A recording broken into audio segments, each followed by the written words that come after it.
हम मंदिर, मस्जिद, गुरुद्वारे, चर्च, ईश्वर के जितने भी स्थान हैं जहां उन्हें पूजा जाता है, हम वहां जाते हैं, उनकी पूजा करते हैं, उनकी आरती भक्ति करते हैं और एक कामना करते हैं कि ईश्वर हमें देख रहे हैं, वो हमारी सारी मनोकामनाएं पूरी करेंगे। जितने भी स्थान हैं जहां ईश्वर को पूजा जाता है, वहां कुछ लेके जाओ या ना जाओ, मगर सच्चा दिल और सच्चाई और ईमानदारी जरूर साथ लेके जानी चाहिए। ईश्वर को ये नहीं चाहिए कि उसके भक्त को उसके लिए बहुत ज्यादा महंगे आभूषण वाले कपड़े, सोने का मुकुट या उसके लिए बहुत ज्यादा चढ़ावा लेके आए। ईश्वर अपने हर भक्त से यही कामना करते हैं कि उसका हर भक्त खुद से ज्यादा दूसरों की सहायता करे।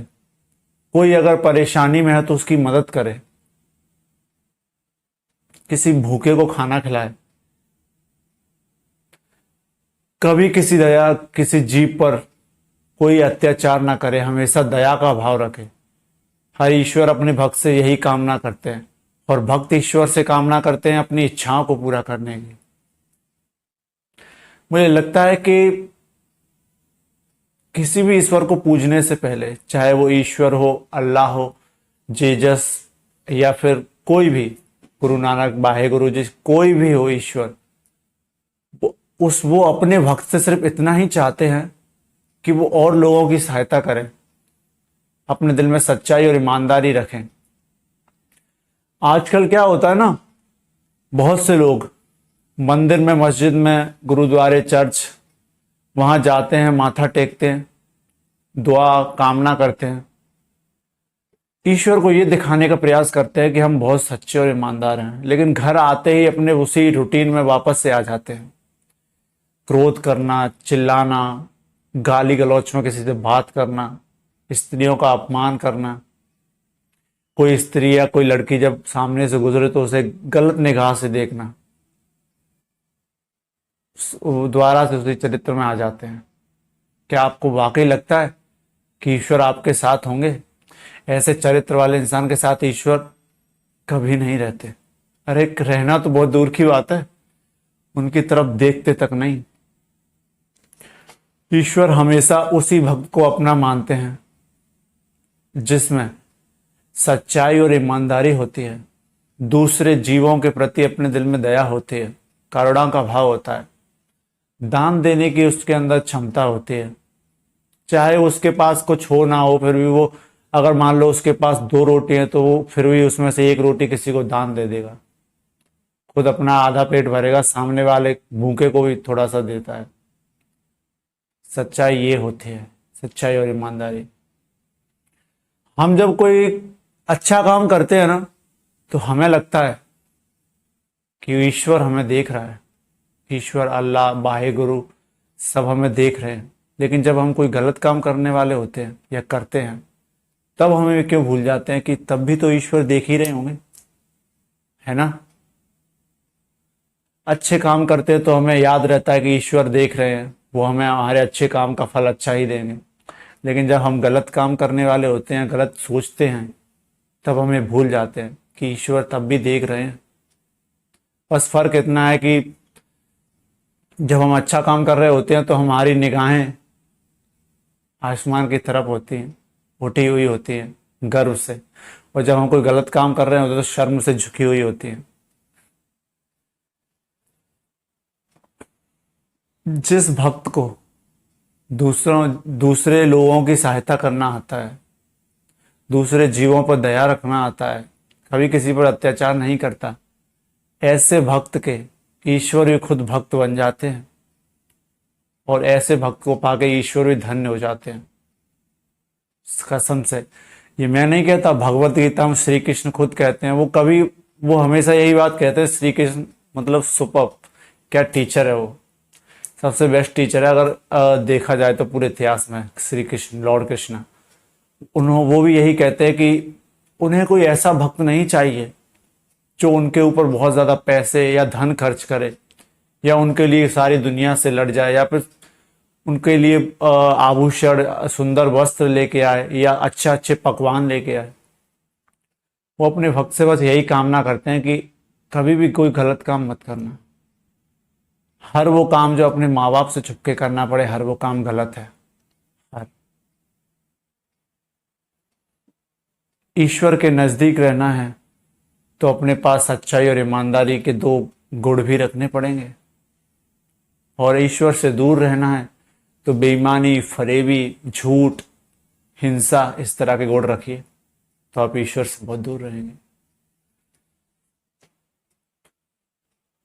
हम किसी भी ईश्वर को पूजें, किसी भी अल्लाह को, किसी भी भगवान को पूजें, डजेंट मैटर, कोई फर्क नहीं पड़ता। भक्ति ऐसी होनी चाहिए ना, दिल से।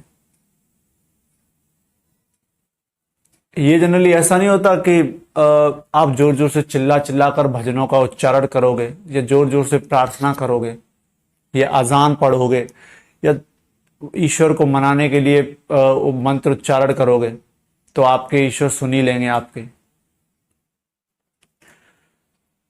सच्चाई का एक छोटा सा शब्द ही काफी है, सच्चाई और ईमानदारी से भरा, ईश्वर के कानों तक पहुंचने के लिए। अरे ईश्वर तो उनकी भी सुनते हैं जिनकी जुबान नहीं होती, जो बोल नहीं सकते। तो आज के जमाने में क्या है ना, लोग, ज्यादातर लोग भक्ति का सिर्फ दिखावा करते हैं। वो क्या करते हैं ना, भक्ति में जैसे मान लो किसी को कुछ दान कर रहे होते हैं, भिखारी को, तो फोटो खिंचाएंगे और दिखाएंगे, देखो मैंने आज क्या दान किया। दान अपनी महिमा खो देता है जब उसे दिखावे में डाल दिया जाता है। दान तो वो है जो बिना दिखावे का हो। जीवन में हमेशा ऐसा काम करना कि आप उस काम का गवाह आपके और आपके ईश्वर के अलावा और दूसरा कोई ना हो। जीवन में एक काम तो ऐसा जरूर करना कि उस काम का गवाह ईश्वर के अलावा और कोई ना हो। वरना आजकल लोग बस दिखाते हैं कि आज मैंने इतना अच्छा काम किया, मैंने आज इसकी मदद की। बताने की जरूरत नहीं है, इसे दिखावे के कैटेगरी में मत लाओ। भक्ति और प्रेम बहुत पवित्र होते हैं। ये तभी साकार होते हैं जब दिल से किए जाएं और सच्ची श्रद्धा के साथ, सच्चाई और ईमानदारी। आप भी अलग अलग तरह के भगवानों को मानते होंगे, जनरली अच्छी बात है। ईश्वर को मानने, यकीन रखना अच्छी बात है। लेकिन मेरा ये मानना है कि अगर आपको ईश्वर मानना है तो सबसे पहले अपने माँ बाप को मानो, उसके बाद अपने गुरु को मानो, उसके बाद इन गुरु ईश्वर को मानना जो इन्हें, जैसे कृष्ण जी, लॉर्ड कृष्णा, लॉर्ड विष्णु, बजरंग बली, जो भी हैं आपके ईश्वर, गुरु नानक, अल्लाह। पहले अपने माँ बाप को अपना ईश्वर मानो, उसके बाद अपने शिक्षकों को, उसके बाद इनको मानना है। ईश्वर तो खुद कहते हैं कि अपने माँ बाप में ही मुझे मेरा रूप देख लो। सच बात है, आप अपने माँ बाप में ईश्वर को देख सकते हैं। हाँ, बशर्ते बस सच्चाई और ईमानदारी अगर दिल में है तो। अगर आप अपने माँ बाप को खुश रखोगे ना, वही काफ़ी है ईश्वर को खुश रखने के बराबर। ये मत सोचो कि ईश्वर को खुश रखने के लिए मैं क्या करूं, भक्ति करूं 3-3 दिन, या फिर 3-3 टाइम पे आरती पूजा करूं। डजेंट मैटर, कुछ भी करने की जरूरत नहीं है। आप अपने माँ बाप की ही इज्जत कीजिए, उनसे प्रेम कीजिए। उनको खुश रख लिया ना तो यकीन मानना ईश्वर अपने आप खुश हो जाएंगे। शिक्षकों का सम्मान कीजिए, उन्हें आदर, रेस्पेक्ट दीजिए, तो आप ईश्वर को रेस्पेक्ट देते हैं। जब आप माँ बाप से प्रेम करते हैं तो ईश्वर से प्रेम करते हैं। जब आप शिक्षकों को रेस्पेक्ट करते हैं, सम्मान करते हैं, तो आप ईश्वर का रेस्पेक्ट और सम्मान करते हैं। इस तरह की बातें बहुत कम लोग होते हैं जिन्हें अच्छी लगेंगी, बिकॉज आज के ज़माने में तो ढोंग दिखावा ज़्यादा रह गया है। तो प्लीज़ इससे बचिए, ढोंग दिखावे से। आडंबर की दुनिया बहुत बेकार होती है, कसम से।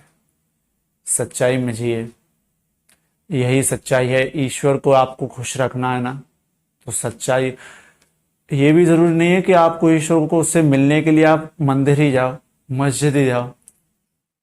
ईश्वर तो आपके अंदर भी मिल सकते हैं, बशर्ते आपको खोजना होगा अपने दिल के अंदर।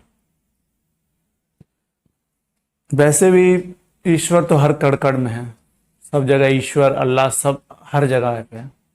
ऐसी कोई जगह नहीं जहाँ ईश्वर नहीं। इसलिए जब आप अच्छा काम करो तो यही सोचना कि ईश्वर मुझे देख रहे हैं। और जब आप गलत काम करने वाले हो तो एक बार बस ये सोच लेना कि अब भी मुझे ईश्वर, अल्लाह या बाहे गुरु जेजस देख रहे हैं गलत काम करते हो। यकीन मानना आप उस गलत काम को करोगे ही नहीं। सच्ची भक्ति ये होती है। इस तरह से भक्ति कीजिए, यकीन मानना आप जैसे भक्त को पाकर तो ईश्वर भी अपने आप को बहुत सौभाग्यशाली समझेंगे। कसम से अपने माँ बाप में ही अपने ईश्वर को ढूंढिए। आपके माँ बाप खुश रहेंगे तो ही आपके ईश्वर खुश रहेंगे। जिस घर में माँ बाप खुश नहीं रहते उस घर में ईश्वर कभी झांकते तक नहीं, कभी भी नहीं।